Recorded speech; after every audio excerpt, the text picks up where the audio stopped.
Comunicaciones, a dos juristas amigos, Olivo Rodríguez Huertas y Ricardo Rojas León.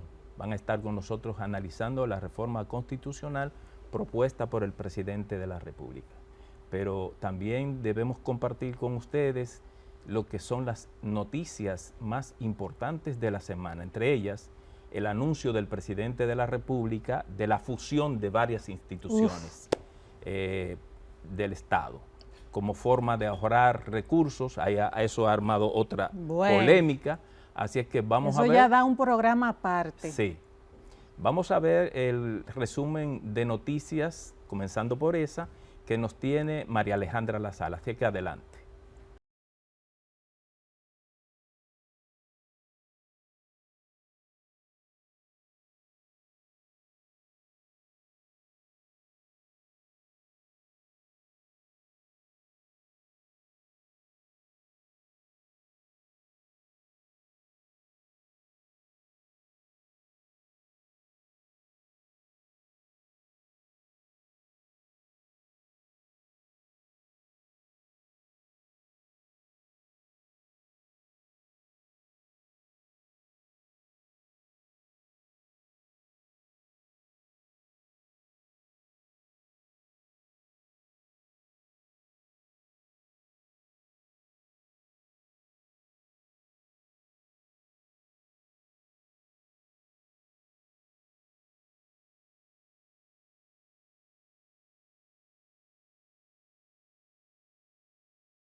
El pasado jueves, el Consejo de Ministros aprobó el proyecto de presupuesto general de la Nación del 2025 por un monto de 1.484.000.200.000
que nos pudieran ustedes hacer como un recuento del constitucionalismo dominicano de cara a esta reforma constitucional que yo creo que es sui generis.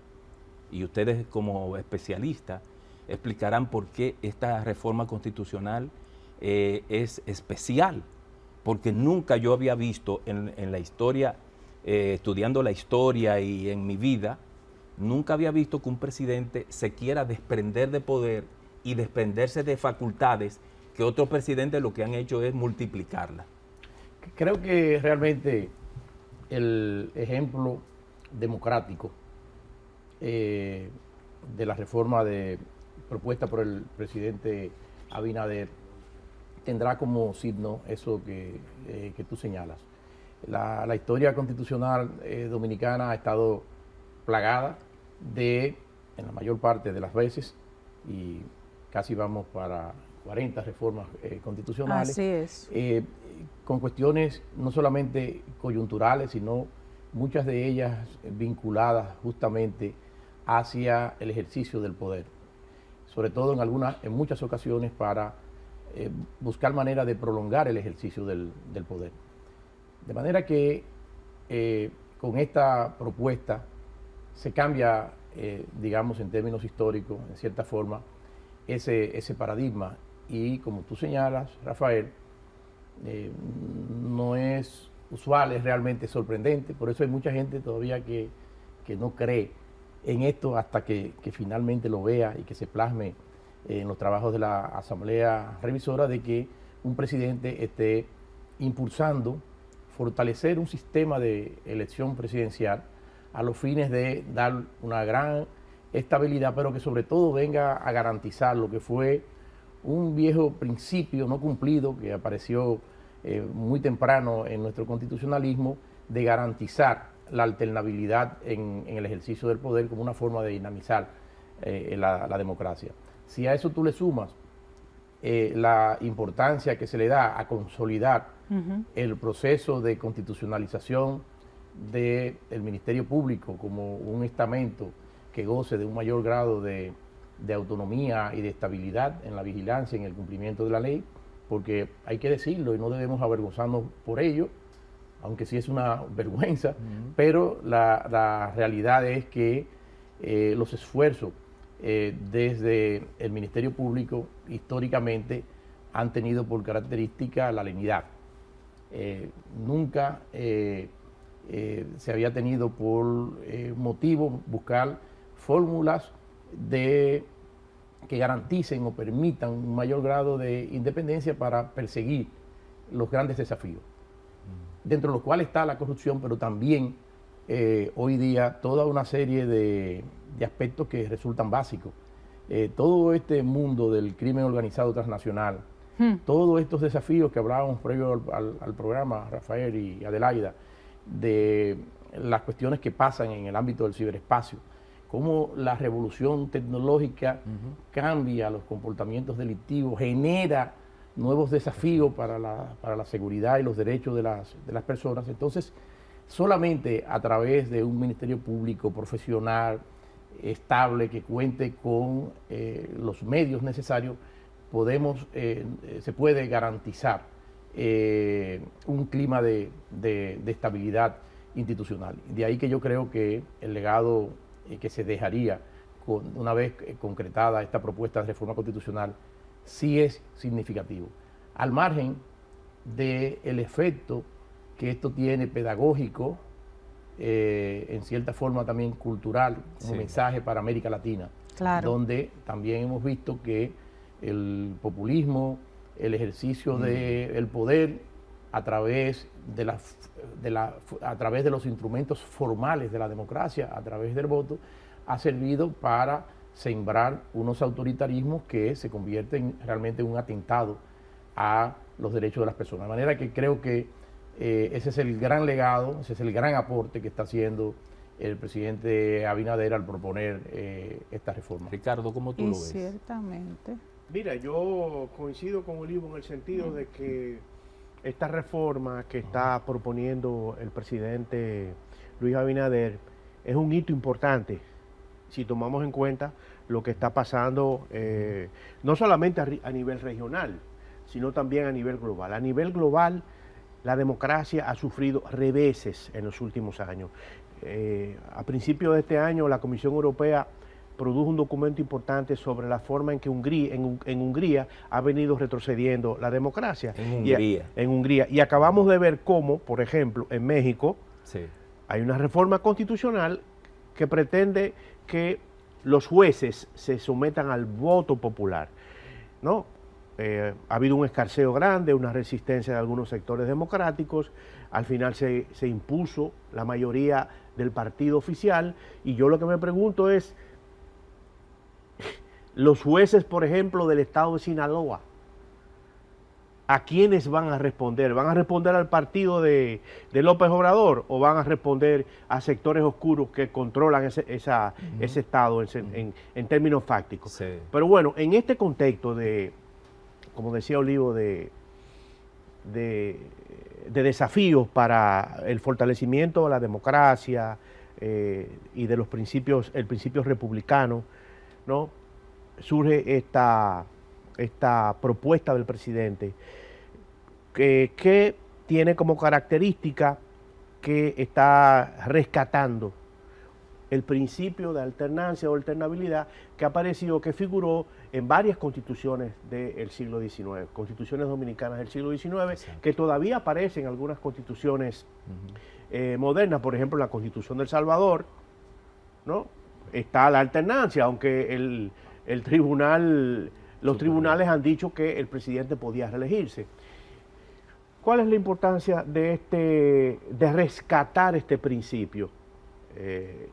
Desgranar, como plantea Olivo, el principio democrático e incluir la alternancia como un subprincipio del principio democrático dentro de la cláusula pétrea.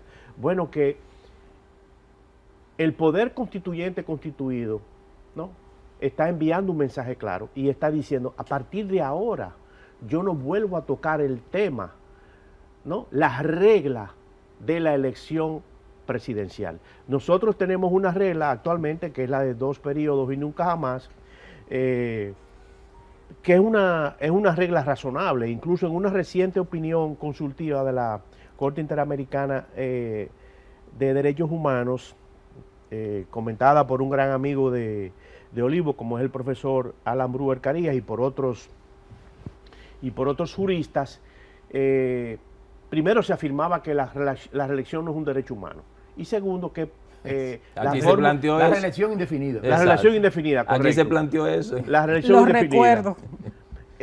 Y segundo, que el modelo de 2 años, de 2 periodos y nunca más, luce ser razonable, ¿no? Convive con el principio democrático. Ha habido objeciones en parte de la comunidad jurídica, planteando que petrificar el principio de alternancia en el poder dentro de las reglas, como parte del artículo 268, implica la realización de un referendo. Pero en la discusión ha quedado demostrado que primero no hay una modificación del procedimiento constitucional, ha quedado sobradamente demostrado. Lo otro es que el artículo 272 no obliga a realizar un referendo en este tipo de modificación, y hay una serie de teorías, ¿no?, que se han ido cayendo, como por ejemplo hay quienes han reivindicado la teoría de la constitución generacional, una teoría que planteó Thomas Jefferson en los inicios del constitucionalismo norteamericano, que fue rebatido por Madison, y que no solamente fue rebatido por Madison. Jefferson decía que cada generación debía darse su constitución. Eso, ¿no?, se ha planteado aquí también. Exacto, y que como cada generación dura 19 años, la constitución norteamericana debía revisarse cada 19 años. Es que como hace alusión Carlos Marx en ese clásico del 18 de Brumario. Del 18 de Brumario, sí. Las tradiciones de las generaciones pasadas oprimen como una pesadilla el cerebro de los vivos. Entonces los seres humanos permanentemente queremos ir a buscar unos conceptos. Pero concluyo diciendo lo siguiente. A ver. Esa teoría es una teoría que ha sido teóricamente descartada y sobre todo en la praxis, en la práctica constitucional, porque ha habido más de 200 constituciones que han consagrado y todavía consagran reglas reglas inmodificables, ¿no? Cláusulas pétreas. El constitucionalismo se mueve entre la estabilidad y el cambio. Y este cambio, ¿no? Esta petrificación de la regla de alternancia, además de las otras propuestas que la acompañan, lo que viene es a fortalecer el sistema político dominicano, porque no es justo que los dominicanos con tanta regularidad nos veamos sometidos, ¿no?, al estrés político, ¿no?, que supone que un presidente de la República quiera cambiar las reglas de elección para su provecho. Entonces, yo entiendo que esto le va a dar estabilidad a esas reglas, ¿no? Y como ha planteado Olivo y como han planteado otros colegas, no hace falta que esto se lleve a referendo. Tenemos este tema de la propuesta de reforma constitucional del gobierno que encabeza el presidente Luis Abinader.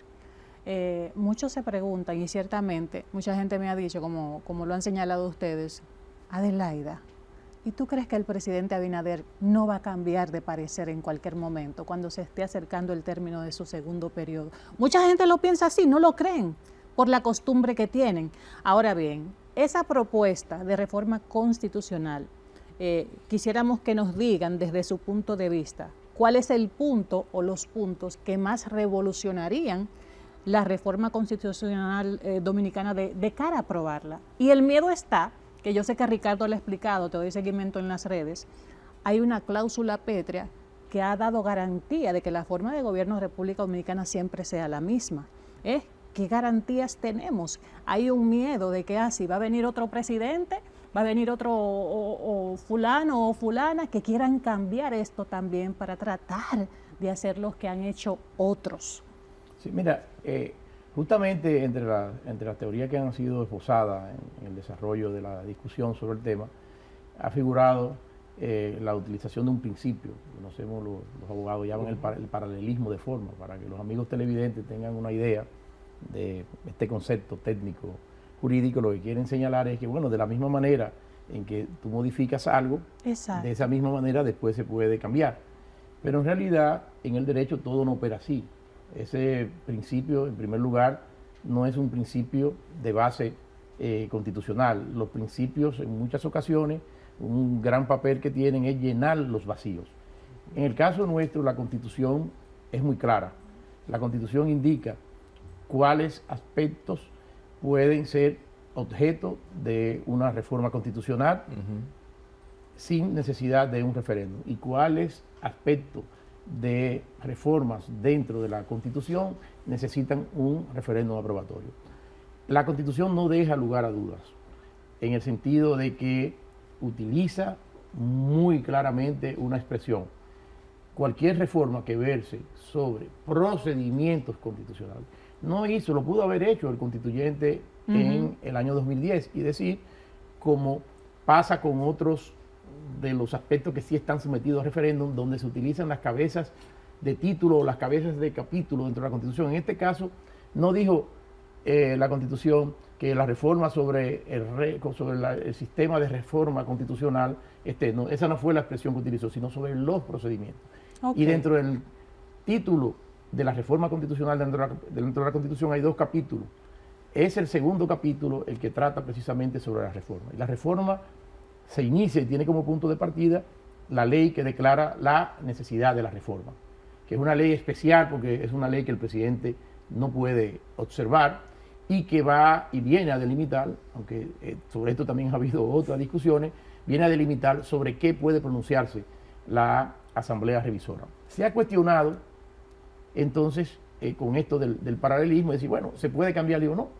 Una vez incorporado dentro de los temas inmodificables dentro de la Constitución, que se permite sin necesidad de referéndum en la actualidad, en el actual marco constitucional, una vez eso introducido, las futuras reformas, como te decía, cualquier reforma se inicia con una ley que declara reforma. Y esa ley no puede referirse a aquellos aspectos que la Constitución dice que no pueden ser objeto de modificación. Okay. De manera que al inicio, el inicio de la reforma, que es con una ley, no podría iniciarse con una ley inconstitucional, con una ley y por eso resulta totalmente inaplicable en un caso como este el principio de principio de paralelismo de forma. Hay otro aspecto que sí muestra, yo creo, el compromiso del presidente Abinader con este punto. Y yo estoy total y absolutamente convencido de que esto es una visión firme del presidente Abinader. Habla muy bien de su talante democrático. Claro. Creo que este aspecto de consolidarse finalmente en la Asamblea Nacional Revisora será un aspecto que será cabeza de capítulo en algún momento. Exacto. Dentro de la historia dominicana, lo va a consagrar como un presidente que quiso trasladar reglas de fortalecimiento democrático, como es retomar aquello que estaba previsto desde finales del siglo XIX entre nosotros, de la alternancia en el poder como un elemento imprescindible de la democracia, que, como señalaba Ricardo, ha sido rescatado no hace tanto por la Corte Interamericana de Derecho, a propósito de una consulta que hizo el expresidente de Colombia a la Corte Interamericana, solicitó formalmente una opinión consultiva, y donde hubo una gran participación a través de amicus curiae de muchos juristas latinoamericanos, incluyendo al profesor Bruel, muchos presidentes latinoamericanos. Es decir, es un aspecto que viene a fortalecer y a rescatar valores históricamente constitucionales nuestros, como el de la alternancia, pero que viene también a proyectar eso que dije en mi primera intervención, de enviar un mensaje de cómo se puede fortalecer también la democracia a nivel continental, para no tener la aspiración de a nivel mundial. Y el hecho y la firmeza se confirma porque tú envías esto y lo dejas así, bueno, está bien, pero es un compromiso que ha exteriorizado reiteradamente el presidente, y que lo hizo nada más y nada menos que en su toma de posesión ante más de una decena de jefes de Estado internacionales. De manera que pensar en que esto se trata de un juego político no me luce correcto, y creo que lo procedente es que todas las fuerzas democráticas del país apoyen esta iniciativa y cesen la confrontación política, porque habrá debate. La democracia dominicana seguirá caminando y habrá debate político y habrá posibilidad de presentar opciones de poder, claro, en el 2028, pero ahora necesitamos consolidar consolidar y enfrentar y sellar un histórico problema que rompe con la posibilidad de que las nuevas generaciones se sientan motivadas a participar en el proceso político. Eso es así. Pero ¿Esperamos la opinión de Ricardo? No, yo quiero que Ricardo aborde, después de esta pausa, este tema que a mí me parece que juristas, colegas de ustedes, uno específicamente, ha argumentado el tema de que el artículo que establece la cláusula pétrea 268, eso es ya como tradición de la sociedad dominicana. Bueno, pero él dice que en el caso de dos y nunca jamás, en dos periodos, como que se quiere establecer ahora en la reforma que plantea el presidente, no hay como una tradición, que eso no sea consolidado. Fue un argumento de alguien que lo hace. Que vamos a ver tu respuesta, Ricardo, después de la pausa. Vamos a la pausa.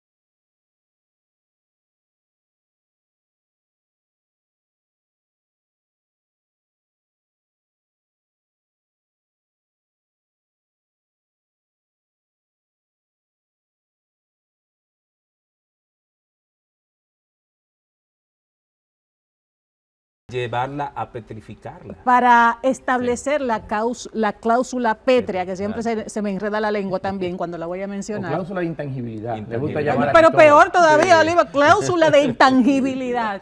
Ricardo, que le ha dado mucho seguimiento a este tema de la cláusula pétrea por el debate que ha generado, he visto opinar al respecto, argumentar con fundamentos jurídicos. Tiene 2 artículos muy interesantes. Sí, vamos a escucharlo aquí en reseñas a propósito de la pregunta de Rafael. Bueno, miren, los principios constitucionales y las reglas constitucionales toman su tiempo en ser asimiladas por la cultura constitucional, ¿no? Eso es así. Porque una cosa es, como dicen algunos, tener constitución y otra cosa es vivir la constitución. Algunas de esas voces que han planteado que la regla de elección, reelección, elección, reelección y nunca jamás, no ha consolidado. También han planteado, en su momento plantearon, en algunos artículos, que la cláusula pétrea del régimen político nuestro, que fue establecida en la Constitución de 1865, tuvo que padecer del cinismo constitucional. O sea, cuando tú analizas la historia constitucional dominicana, nos hemos encontrado con muchos regímenes, con muchos gobiernos, con muchos mandatarios que se han burlado de esa cláusula pétrea en nuestra historia. Sin embargo, como se señala, ya nadie pone en duda esa cláusula pétrea. A nadie se le ocurre. Nadie la cuestiona. Nadie se le ocurre hablar de un gobierno militar. De un gobierno monárquico, Exacto. ¿no? Aunque hoy en día se habla de presidentes monarcas, como dice, por ejemplo, la Comisión de Venecia respecto de este tema de la reelección indefinida, ¿no?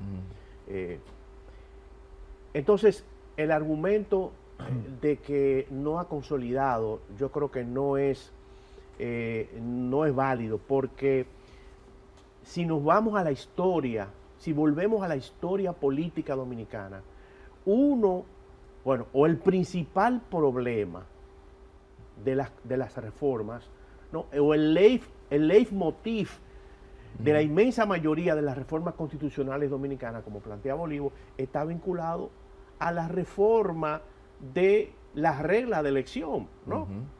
O a la prolongación del mandato. Entonces, esta reforma, ¿no?, lo que busca es darle estabilidad, sembrar esta regla de alternancia. Mira, el principio de alternancia o alternabilidad, como acabo de mencionar, es un principio.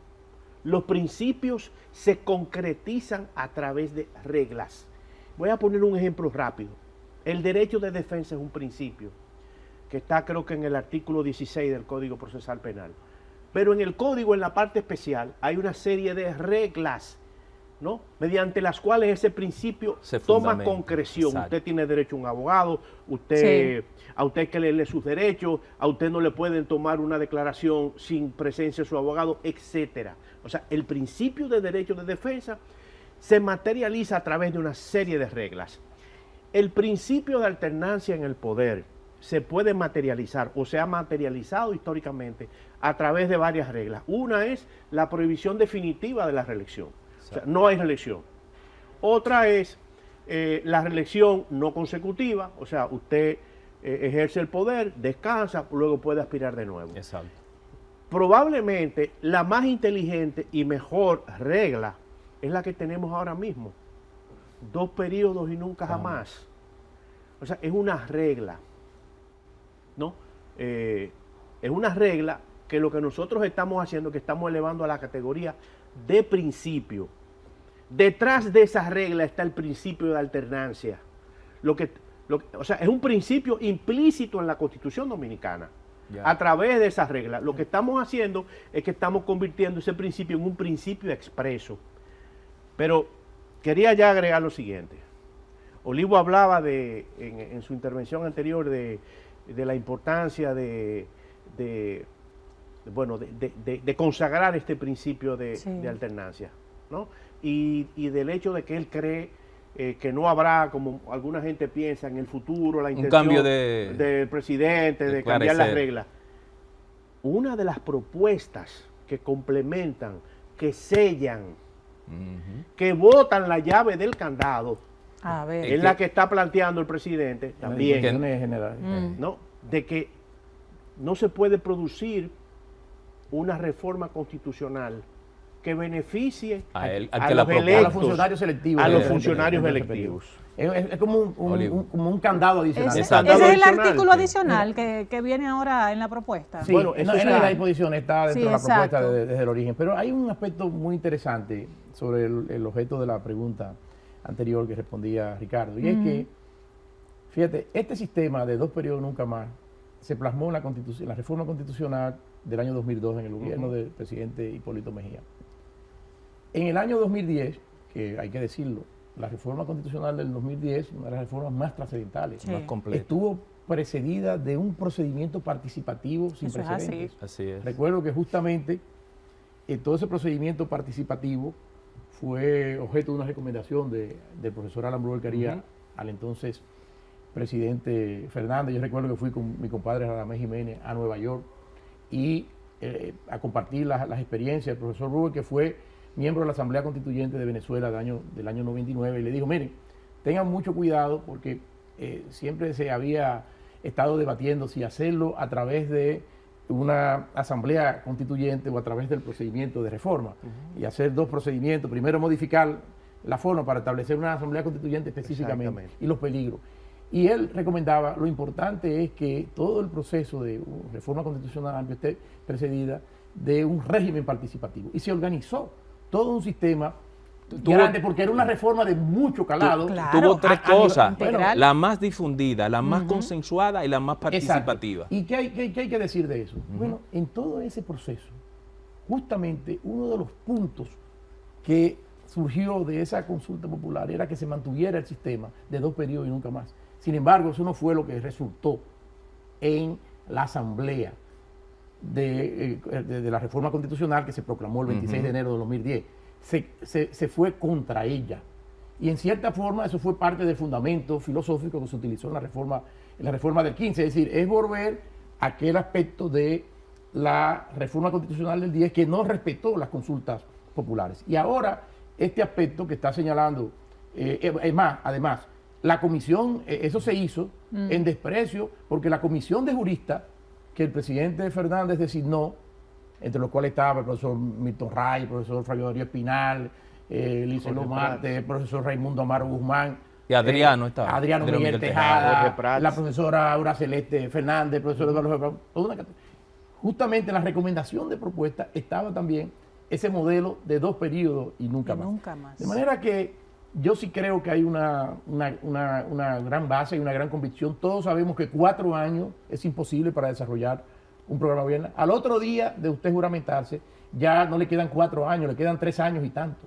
Entonces, ese mecanismo, sometiéndolo a una especie de refrendo a quien está ejerciendo el poder para un segundo periodo y continuar desarrollando su programa de gobierno, se corresponde, yo creo, con los valores y el sentir democrático que encarna la Constitución. Bien, yo quisiera ya dejar el tema de la reforma constitucional y que podamos ver brevemente en esta última etapa del programa la ley que crea la Dirección Nacional de Inteligencia, la del DNI. Ha sido enmendada después de ser promulgada por el presidente de la República. Se formó una comisión de la sociedad civil para algunos aspectos que preocupaban tanto a nosotros, los que ejercemos la Los comunicación, periodistas. y al ciudadano común por el tema de la privacidad y la intimidad. ¿Qué piensan ustedes de las enmiendas que se le han hecho? Bueno, yo en este caso tengo un problema porque a mí me correspondió ser parte, ¿no?, de la comisión seleccionada por la Sociedad Dominicana de Diarios y la representación del gobierno. Se estuvo trabajando durante muchos meses. Aunque ha pasado ese tiempo, en realidad no fue antes porque entendíamos todos que no era prudente que en el contexto de una campaña política introducir un tema tan importante como es la actividad de inteligencia estatal. Someter eso a los vaivenes de la discusión política no es lo recomendable. Y desde entonces, y creo que estuve aquí en este programa ya hace bastantes meses al inicio de la ley, y sigo señalando lo siguiente, que creo que lo más importante es felicitar a las autoridades por haber tenido la valentía de someter a derecho a la actividad de inteligencia. Y creo que ese es el punto de partida con el que hay que ver la ley 124.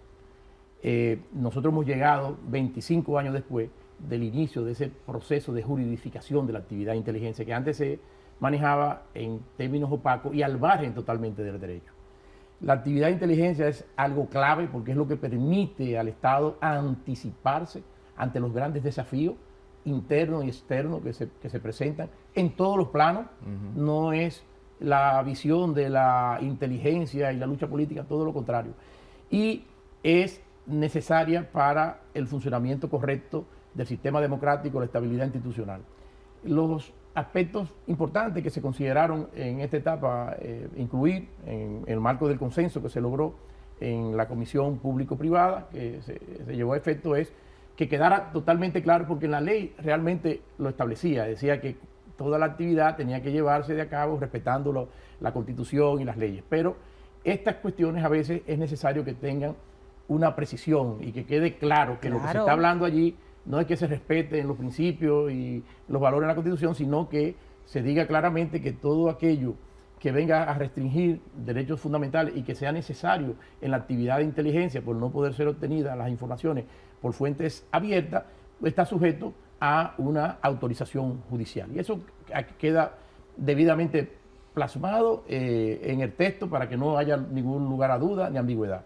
Pero los otros aspectos que yo quiero rescatar de la propuesta que apenas el jueves sometió el presidente de la República a la Cámara, es que introduce principios, un conjunto de principios que deben regular la actividad de inteligencia y también una serie de limitaciones o prohibiciones para las cuales no puede ser utilizada la actividad de inteligencia. Dentro de ellas resulta de manera clara, porque es un elemento necesario para la conformación de la cultura democrática, la prohibición o la utilización de cualquier mecanismo que venga a limitar o a querer desconocer algo sagradísimo en el ejercicio del periodismo para una democracia, que es el secreto de las fuentes. Es decir, no hay manera de que se quiera utilizar la actividad de esos fines, pero tampoco se puede utilizar entre las prohibiciones la actividad de inteligencia para interferir en el funcionamiento normal de la actividad política. No se pueda utilizar actividad de inteligencia fundada en razones que sustenten discriminación por preferencias sexuales, por nacionalidad, etcétera, color etcétera. O lo que sea. O sea, hay una serie de cuestiones que vienen y quedan debidamente plasmadas. De manera que con estas puntualizaciones yo creo que esta etapa inicial, fundadora de la juridificación de la actividad de inteligencia, da unos buenos pasos. Hacia el futuro, claro que sí, hacia el futuro deberá seguir fortaleciéndose, pero no podemos pasar de un extremo a otro. Este es el inicio de ese proceso de sometimiento a derecho. Luego vendrán, de seguro que en la práctica va a revelar hacia el futuro la importancia de ir fortaleciendo todo el sistema. No se puede petrificar tampoco la actividad de inteligencia desde el punto de vista del personal con un régimen de carrera directamente desde la ley, porque hay que ir construyendo un sistema institucional a esos fines, toda la interrelación y control entre los poderes. A partir de la base jurídica. Pero me parece que con estos puntos, Rafael y Adelaida, se ha dado un paso y habla bien de que esta es una sociedad que dialoga y es una sociedad que en democracia puede resolver las inquietudes que estén en todos los sectores. Ricardo, en 4 minutos, tu visión como jurista y como periodista de esa ley.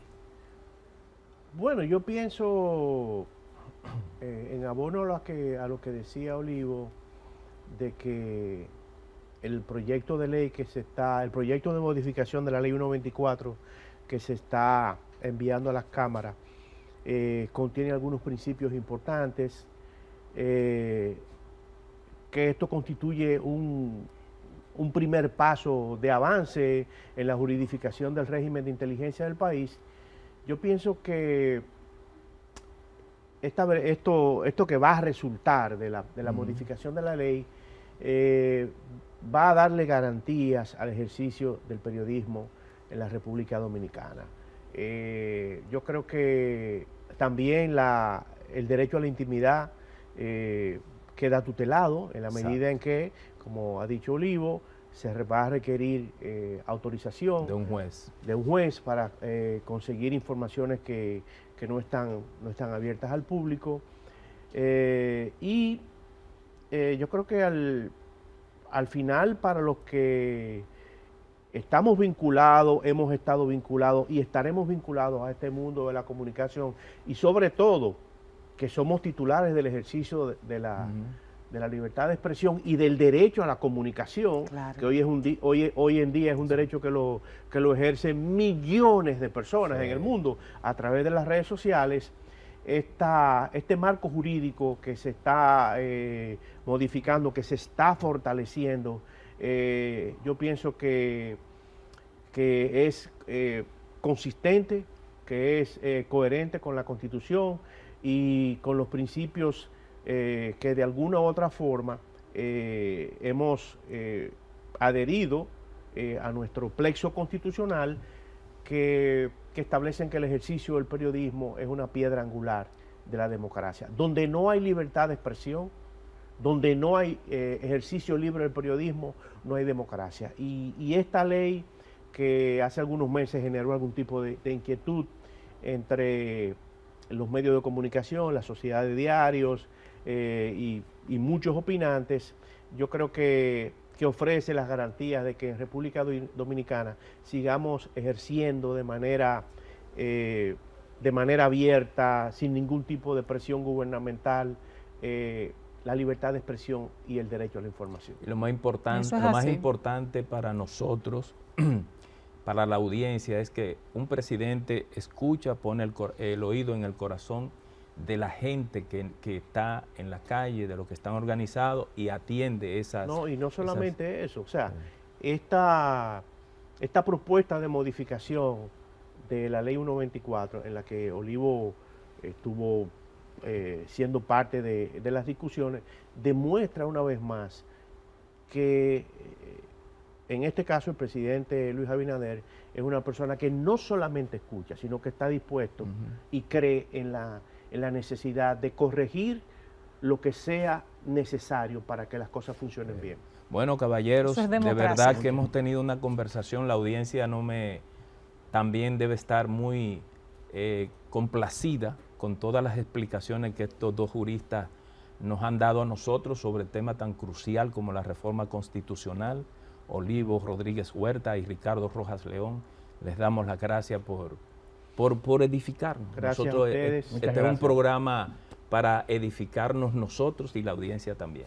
Así es. Gracias, Rafael. Gracias, Olivo. Gracias, Ricardo. Gracias a ustedes por estar como cada sábado con este espacio Reseñas, y como siempre nos despedimos, exhortamos, Rafael, ¿verdad?, a que se porten bien. Y si se van a portar mal, que no llaman a Olivo y a Ricardo y a mí. Que asuman las consecuencias. Feliz resto del fin de semana. Nos